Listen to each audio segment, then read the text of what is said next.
Dear students, मैं doctor Bhagat Singh, सहायक आचार्य राजनीति विज्ञान,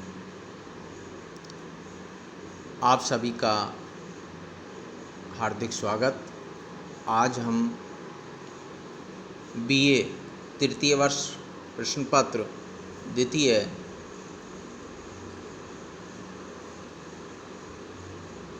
अंतर्राष्ट्रीय संबंध प्रश्न पत्र के अंतर्गत शीत युद्ध के संबंध में अध्ययन करेंगे। शीत युद्ध, जिसे कोल्ड वार कहा जाता है, अंतर्राष्ट्रीय संबंधों में राष्ट्रहित सर्वोपरि होते हैं। प्रत्येक राष्ट्र का अपना राष्ट्रहित होता है और उनमें राष्ट्रहितों को प्राप्त करने के लिए प्रतिद्वंद्विता रहती है।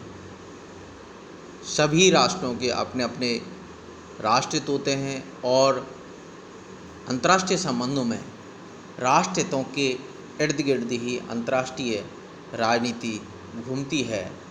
और जैसा कि प्रसिद्ध विद्वान मार्गेंथाउ ने कहा है कि अंतर्राष्ट्रीय राजनीति शक्ति के लिए संघर्ष है। राष्ट्रहितों की प्राप्ति के लिए ही हमेशा तनाव की स्थिति बनी रहती है और राष्ट्रहितों के आधार पर ही सामान्य युद्ध होते हैं और विश्व युद्ध भी राष्ट्रहितों के आधार पर हुए हैं। जैसा कि प्रथम विश्व युद्ध 1914 में हुआ 1918 तक, द्वितीय विश्व युद्ध 1939 से लेकर के 1945 तक हुआ। लेकिन अंतर्राष्ट्रीय संबंधों में 1945 वह पड़ाव का बिंदु है, वह केंद्र बिंदु है जहाँ से अंतर्राष्ट्रीय संबंधों में एक नवीन विश्व व्यवस्था का उदय हुआ, जिसमें दो महाशक्तियों संयुक्त राज्य अमेरिका और सोवियत संघ के इर्द गिर्द अंतर्राष्ट्रीय विश्व व्यवस्था घूमती है। आज हम जो सोवियत संघ और अमेरिका के मध्य जो तनावपूर्ण स्थिति बनी, वैचारिक प्रतिस्पर्धा की स्थिति बनी, उसी के संदर्भ में अध्ययन करेंगे। शीत युद्ध, जो प्रत्यक्ष युद्ध न होकर के जासूसी, कूटनीति, जोड़ तोड़, तनाव, संयुक्त राज्य अमेरिका और सोवियत संघ के मध्य जो स्थिति रही, उसे शीत युद्ध की संज्ञा दी जाती है। आज हम शीत युद्ध के संदर्भ में ही अध्ययन करेंगे कि शीत युद्ध का अर्थ क्या है, शीत युद्ध का उद्भव कैसे हुआ, उसकी अवस्थाएं क्या हैं और वर्तमान में शीत युद्ध की प्रासंगिकता क्या है। शीत युद्ध के जो मत हैं कि बहुत से मानते हैं कि शीत युद्ध का, बहुत से विद्वान का मानना है कि शीत युद्ध का जन्म 1917 में रूस की बोल्शेविक क्रांति से माना जाता है। कुछ विद्वानों का मत है कि 5 मार्च 1946 को विंस्टन चर्चिल द्वारा दिए गए फुलटन भाषण से शीत युद्ध का उद्भव माना जाता है।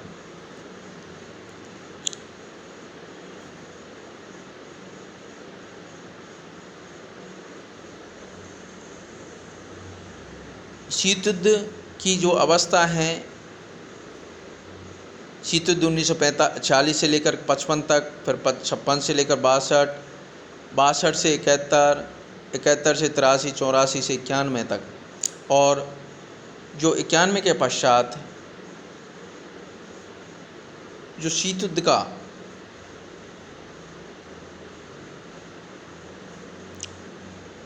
केंद्र था, वो जिसे हम अवशिष्ट शीत युद्ध कहते हैं, जो सोवियत संघ के जब विघटन के पश्चात अंतर्राष्ट्रीय विश्व व्यवस्था में संयुक्त राज्य अमेरिका को चीन जैसा देश चुनौती देने लगा, उसके संदर्भ में आगे अध्ययन करेंगे। हम सामान्यतः अभी शीत युद्ध के अर्थ के विषय में समझेंगे कि शीत युद्ध क्या है। शीत युद्ध सैनिक मोर्चे पर किस आधार पर लड़ा गया और विचारधारात्मक स्तर पर किस आधार पर लड़ा गया। शीत युद्ध शब्द का सर्वप्रथम जो प्रयोग है वो फ्रांसीसी पत्रकार वाल्टर लिपमैन ने किया था। वाल्टर लिपमैन की एक महत्वपूर्ण पुस्तक भी है, पॉलिटिकल मैन। शीत युद्ध का सर्वप्रथम प्रयोग किसने किया?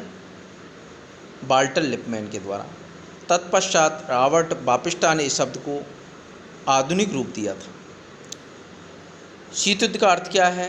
शीत युद्ध एक वैचारिक द्वंद्व की स्थिति है जो द्वितीय विश्व युद्ध के बाद दो महाशक्तियों यूएसए व यूएसएसआर, यूएसए का पूरा नाम है यूनाइटेड स्टेट्स ऑफ अमेरिका और जिसे संयुक्त राज्य अमेरिका कहा जाता है, USSR United states of Soviet republics, Soviet संघ जिसे यूएसएसआर कहा जाता है, के मध्य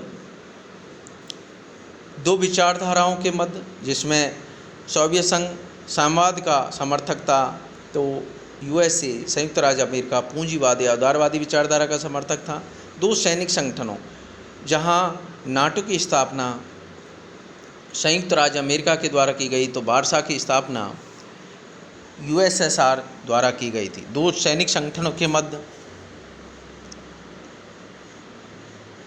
तनाव की स्थिति थी और ये जो वैचारिक द्वंद्व है ये दोनों महाशक्तियों के मध्य 1991 तक विद्यमान रहा। शीत युद्ध किसी न किसी रूप में अंतर्राष्ट्रीय राजनीति को सदैव प्रभावित करता रहा। वर्तमान में भी शीत युद्ध प्रभावित कर रहा है, वह भविष्य में भी करता रहेगा। जब तक अंतर्राष्ट्रीय राजनीति राष्ट्र राज्य पर आधारित है, शीत युद्ध भी किसी न किसी रूप में अंतर्राष्ट्रीय राजनीति को प्रभावित करता रहेगा। शीत युद्ध का तात्पर्य है सोवियत संघ और संयुक्त राज्य अमेरिका के मध्य वैचारिक प्रतिस्पर्धा, तनाव, जासूसी, कूटनीति, जोड़ तोड़ के माध्यम से तनाव की जो स्थिति है उसे शीत युद्ध की संज्ञा दी जाती है।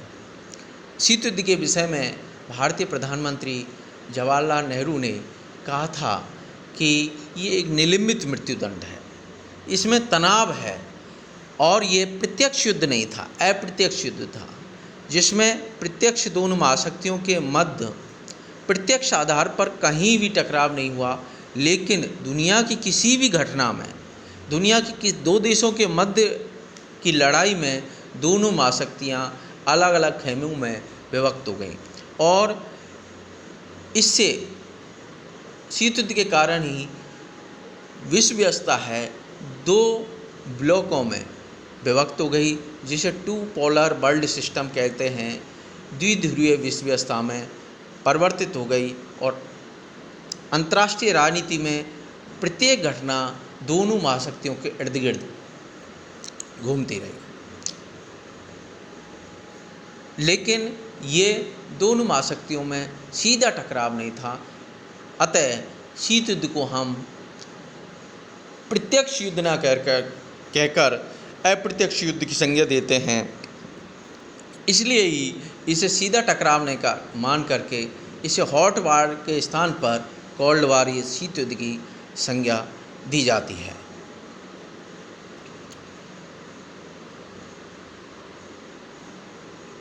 तो शीत युद्ध की सर्वप्रथम शीत युद्ध शब्द का प्रयोग किसने किया? वाल्टर लिपमैन ने। शीत युद्ध का अर्थ क्या है? शीत युद्ध किस किस के मध्य था? सोवियत संघ और संयुक्त राज्य अमेरिका के मध्य। शीत युद्ध का अर्थ वैचारिक तनाव, प्रतिस्पर्धा, कूटनीतिक जोड़तोड़ संयुक्त राज्य अमेरिका और सोवियत संघ के मध्य। किन विचारधाराओं के मध्य? साम्यवाद और पूंजीवाद। सैनिक संगठनों के मध्य नाटो, जिसकी स्थापना 1949 में संयुक्त राज्य अमेरिका द्वारा की गई, उसके अवरोध में, उसके नियंत्रण, उसके खिलाफ या उसके विपरीत यूएसएसआर द्वारा 1955 में वार्सा पैक्ट की स्थापना की गई, और जहां संयुक्त राज्य अमेरिका का ट्रूमैन शीत युद्ध का जन्मदाता है, तो उसी प्रकार के सोवियत संघ में स्टालिन यानी कहते भी हैं ये शीत युद्ध दो विचारधाराओं, साम्यवाद पूंजीवाद, दो देशों यूएसए सोवियत संघ, दो सैनिक संगठनों नाटा वर्सेज वार्सा, दो व्यक्तियों ट्रूमैन वर्सेज स्टालिन के मध्य तनावपूर्ण स्थिति को शीत युद्ध की संज्ञा दी जाती है। अब शीत युद्ध की उत्पत्ति को लेकर अंतर्राष्ट्रीय राजनीति के विद्वानों में एक मतता नहीं है, यानी शीत युद्ध का जो उत्पत्ति का समय है वो क्या माना जाए।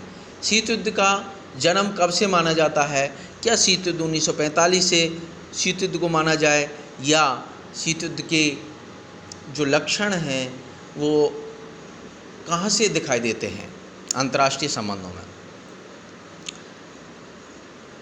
शीत युद्ध की उत्पत्ति को लेकर दो मत हैं।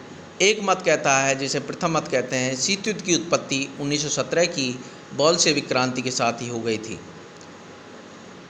आंद्रे फोंटेन व हॉल जैसे विद्वान इस मत का समर्थन करते हैं। इन विद्वानों के अनुसार द्वितीय विश्व युद्ध के दौरान अमेरिका व सोवियत संघ का एक गुट में शामिल होना मजबूरी मात्र था। द्वितीय विश्व युद्ध के दौरान भी दोनों में मतभेद बने रहे। जैसे द्वितीय मोर्चे का प्रश्न, जर्मनी पर अमेरिका भी पीछे से आक्रमण कर दे, लेकिन अमेरिका ने नहीं किया। परमाणु बम की जानकारी अमेरिका द्वारा यूएन को नहीं देना, यूनान से सेना हटाने में सोवियत संघ की आनाकानी, रोमानिया बल्गारिया में भी सोवियत संघ ने साम्यवाद की स्थापना कर दिया। अमेरिका ने 1917 से लेकर 1933 तक सोवियत संघ के साथ राजनयिक संबंध भी स्थापित नहीं किए थे। तो ये तनावपूर्ण स्थिति थी। 1917 के पश्चात ही सोवियत संघ और संयुक्त राज्य अमेरिका में परस्पर अविश्वास संदेह व्याप्त हो गया था, और उससे ही भविष्य में शीत युद्ध के संकेत दिखाई दे रहे थे। द्वितीय मत है, इस मत के अनुसार शीत युद्ध का उद्भव 5 मार्च 1946 के फुल्टन भाषण से हुआ। इस फुल्टन भाषण में ब्रिटिश प्रधानमंत्री, ब्रिटिश पीएम विंस्टन चर्चिल ने कहा, हम एक फासीवादी शक्ति के स्थान पर दूसरी शक्ति को बढ़ावा नहीं दे सकते, इसलिए सोवियत संघ के लोहावरण साम्यवाद के विरुद्ध एंग्लो अमेरिकन अलायंस की आवश्यकता है। चर्चिल के इस भाषण का पूरे अमेरिका में समर्थन हुआ व शीत युद्ध की शुरुआत हुई। इन्होंने कहा 1940 में कि एक फासीवादी शक्ति के स्थान पर, एक फासीवादी शक्ति कौन सी थी?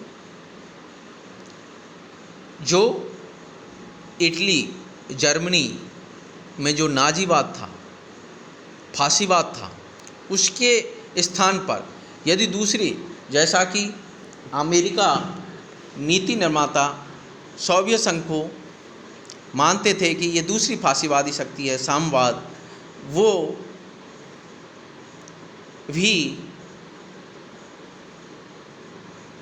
दुनिया के लिए खतरा पैदा हो सकता है, या वो अमेरिका और ब्रिटेन के लिए खतरा, चुनौती पैदा कर सकता है। इसलिए उसने इसे लोहा आवरण के विरुद्ध एक अमेरिका और ब्रिटेन के संगठन या गठबंधन की आवश्यकता है, जो सोवियत संघ के विभिन्न देशों में साम्यवाद के प्रसार को रोक सके, साम्यवाद का कंटेनमेंट, साम्यवाद का अवरोध कर सके।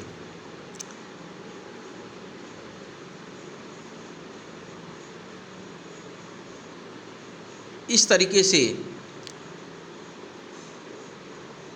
निष्कर्ष के तौर पर कहा जा सकता है कि शीत युद्ध की पहल तो 1917 की बोल्शेविक क्रांति से हो गई थी, लेकिन अंतर्राष्ट्रीय राजनीति में स्पष्ट ध्वनि फुल्टन भाषण से सुनाई दी। यानी लक्षण तो 1917 की बोल्शेविक क्रांति से ही प्रतीत हो गए थे कि भविष्य में संयुक्त राज्य अमेरिका और सोवियत संघ में राष्ट्रहितों के आधार पर टकराव होगा, लेकिन उसका स्पष्ट स्वरूप है वो फुलटन भाषण से दिखाई देता है। और ज़्यादातर विद्वान भी यही मानते हैं, अधिकांश विद्वान यही मानते हैं कि शीत युद्ध का उद्भव विंस्टन चर्चिल द्वारा दी गई फुलटन भाषण से ही माना जाता है। तो आज हमने शीत युद्ध का अर्थ, शीत युद्ध के शब्द का प्रारंभ किसके द्वारा किया गया, उसकी परिभाषा क्या है, उसका अर्थ क्या है, और शीत युद्ध की उत्पत्ति के संबंध दो मत हैं, वो क्या कहते हैं, यानी उनका दो मत किस प्रकार से शीत युद्ध की उत्पत्ति का टाइम निर्धारित करते हैं, उसके संदर्भ में अध्ययन किया। आप शीत युद्ध का पुनः अध्ययन करें, याद करें, और क्योंकि शीत युद्ध के बिना अंतर्राष्ट्रीय संबंधों को हम समझ नहीं सकेंगे। 1945 अंतर्राष्ट्रीय संबंधों में महत्वपूर्ण पड़ाव है, इसलिए हमें शीत युद्ध का अध्ययन करना अत्यंत आवश्यक है। धन्यवाद।